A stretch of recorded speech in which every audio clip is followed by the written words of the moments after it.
প্রয়োজন পূরণ, দুশ্চিন্তা কমানো ও মনোকষ্ট দূর করতে এই দোয়া পড়ুন আর এই আমল করুন।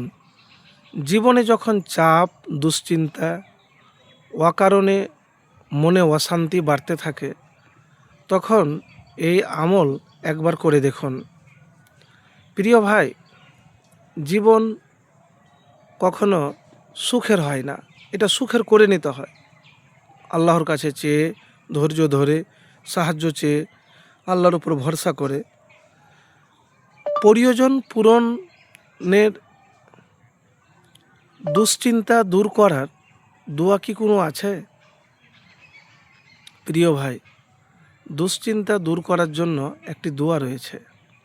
হ্যাঁ, প্রয়োজন পূরণে দুশ্চিন্তা দূর করার জন্য ইসলামে বেশ কিছু দোয়া ও আমল রয়েছে, যার মধ্যে একটি প্রসিদ্ধ হলো আল্লাহুম্মা ইন্নী আউযুবিকা মিনাল হাম্মি ওয়াল হাজানি ওয়াল আজ্জি ওয়াল কাসালি ওয়াল বুখলি ওয়াল জুবনি ওয়া জালাই দাইনি ওয়া গালাবাতির রিজাল।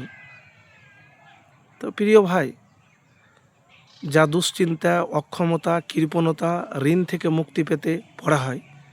এছাড়া ইস্তেগফার, দুরূদ শরীফ পড়া, আল্লাহর উপর পূর্ণ ভরসা তাওয়াক্কুল রাখাও দুশ্চিন্তা কমাতে সহায়ক।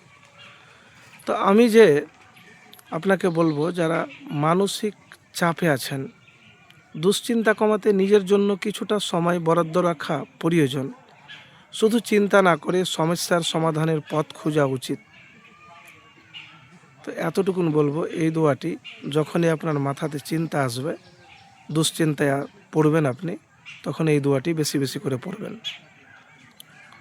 হাসবি আল্লাহু লা ইলাহা ইল্লাহু আলাইহি তাওয়াক্কালতু ওয়া হুয়া রব্বুল আরশিল আজিম। প্রিয় ভাই, এই দোয়াটি আপনি বেশি বেশি করে পড়বেন। আরেকটি কথা আপনাকে বলি, আল্লাহর ব্যাপারে সুধারণা পোষণ, মানসিক টেনশন কমাতে আল্লাহর ব্যাপারে সুধারণা পোষণ খুবই গুরুত্বপূর্ণ। আল্লাহ তাআলা বলেন যে আল্লাহর উপর তাওয়াক্কুল করে, আল্লাহ তার জন্যে যথেষ্ট। সূরা তালাক আয়াত নাম্বার 3। রাসূলুল্লাহ সাল্লাল্লাহু আলাইহি সাল্লাম বলেছেন, আল্লাহ তাআলা ঘোষণা করেন, আমি সেরূপ যেরূপ বান্দা আমার প্রতি ধারণা রাখে। বুখারী শরীফ 6901 নম্বর হাদিস। তো প্রিয় ভাই, এই দুইটি জিনিস কিন্তু খুব গুরুত্বপূর্ণ জীবনের, যে আপনি যেরকম ধারণা করবেন। টেনশনে আছেন তো কী হলো, খুব প্রয়োজন, আল্লাহর কাছে সাহায্য চান, একবার আমল তো করে দেখুন, ইনশাল্লাহ ফলাফল পাবেন। তবে একটা কথা আপনাকে বলি, যে ধৈর্য ধারণ করতে পারলে সব সময়, সব হালাতে প্রসন্ন থাকা যায়। খুব পেরেশানি ও সংকীর্ণ অবস্থাতেও জীবন থেকে হতাশ হয় না। তো ধৈর্য খুব বড় জিনিস ভাই। আর আল্লাহ সুবহানাহু ওয়া তাআলা বলেছেন যে নিশ্চয় আল্লাহ ধৈর্যশীলদের সঙ্গে আছেন। সূরা বাকারা 153 নম্বর আয়াত।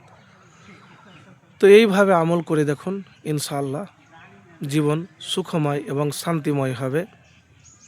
আপনার প্রয়োজন, দুশ্চিন্তা জীবন থেকে দূর হবে।